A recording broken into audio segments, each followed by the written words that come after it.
Many Christians in America and Europe today use the word secular as though it's a bad word. Secular, for them, connotes the opposite of religion, forces, mobilizations, and ideas that are opposed to Christian revelation and to traditional religions, a position inherently deaf to God. And yet, the great philosopher and sociologist Charles Taylor, in his massive tome, A Secular Age, published in 2007, as well as in his later essays, argues that Christians are wrong to have that sort of stance toward the secular, that something more complex is afoot, and that a narrow notion of secular as simply atheistic or deaf to God misses the major ways in which Christians ought to affirm secularism, because there's a deep back history in which they helped to create secularism. I'm only going to give one example of this. Taylor is involved in the task of creating a grand historical narrative, a big sociological tale about how we arrived to secularism in order to draw certain philosophical conceptual distinctions that help us, as he says, better grasp our present condition. So he's telling a grand historical narrative whose purpose is to illuminate the present, and particularly the philosophical and cultural meaning of secularism in the present. Surprisingly, at times his story starts very far back indeed with archaic religion. Taylor paradoxically thinks that monotheism was one of the first great secularizers in history. The reason for this is because monotheism displaced something that came before it, what Taylor often refers to as earlier archaic religion. This early and archaic religion created a cosmos that was shot through with enchantment, with spookiness and magic, if you like, to put it in certain modern language. There was a shared social imaginary that ancient peoples had, in which spirits and the spiritual were encountered everywhere within reality. Taylor's thinking here of religions that existed before the first millennia BCE. He says, or he suggests, that early archaic religion was spooky or magical or enchanted in at least three ways.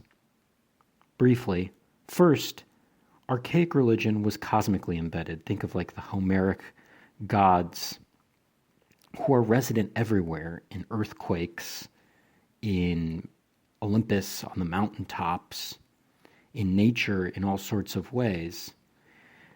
Archaic religion found the spirits dwelling everywhere within nature, as well as in certain times and spaces intensely, the Oracle at Delphi, for instance.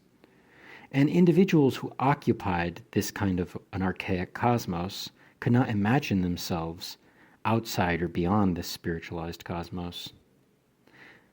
Second, socially and politically, archaic religion was experienced as sacralizing certain institutions. There were collective rituals of sacredness, Taylor points out, in archaic religion that identified or perceived the spirits as present within institutions and powers. Think of the founding of Rome and the way that Romulus is thought to be godlike, right? He was even deified as part of the founding of the city. In archaic religion, individuals perceived their politics as grafted into the divine texture and cloth of the cosmos. They literally thought of their governments as sort of emerging out of the spiritual dimensions and not through human hands, is Taylor's suggestion. Finally, pagan religion was focused largely, archaic religion was focused largely on immediate human flourishing. Taylor notes that in archaic religion, there's a lot of focus on securing flourishing for individual human beings. Think of a hero like Odysseus and how he's foiled by the gods or not on his trip home, right? On his attempt to come home to Ithaca.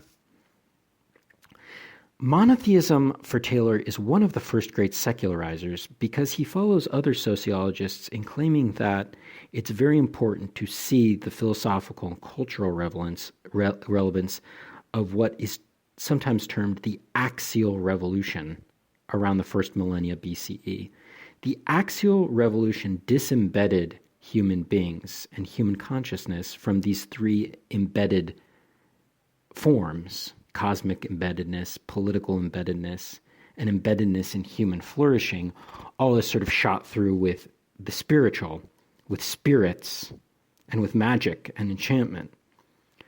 This great disembedding effect is seen in the Hebrew prophets, who first pronounced monotheism, which is then taken up by Christianity as well as by Islam.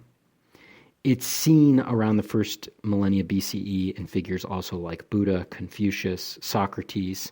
Contemporaneously, roughly contemporaneously, these major figures are figures who alert human culture to the being of a good beyond nature, beyond my tribe or society, beyond even my well-being.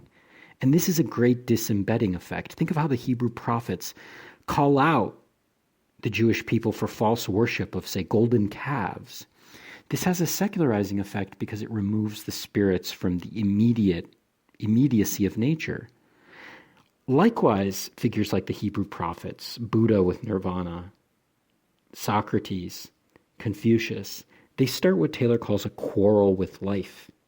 Because they speak in the name of some transcendent good, the good itself, as Socrates says, the unnameable Yahweh, the unnameable God Most High for the Hebrew prophets, nirvana for Buddha. This starts a quarrel with life. It opens up a gap in which the claim of a supreme good being embedded within nature itself, a god of nature like Poseidon or Athena, is attacked. And in a sense, the message of the Hebrew prophets and these other figures is that's not the supreme or highest good yet. Likewise, the social and political comes under a certain amount of pressure. A gap opens up between this transcendent dimension and the immediate material conditions or instances of the historical emergence of particular governments. In other words, and to put it most simply, Taylor is suggesting that at its very origins, monotheism, along with some of the other major world religions and spiritual options, has its own secularizing effect of sorts because it begins a process of vacating the cosmos of spookiness, magic, enchantment in the immediacy of the natural world or the political world. There is still enchantment, but the enchantment is at a much larger horizon through the transcendence of God. And so in this respect, Taylor thinks that monotheism was in fact one of the first great secularizers.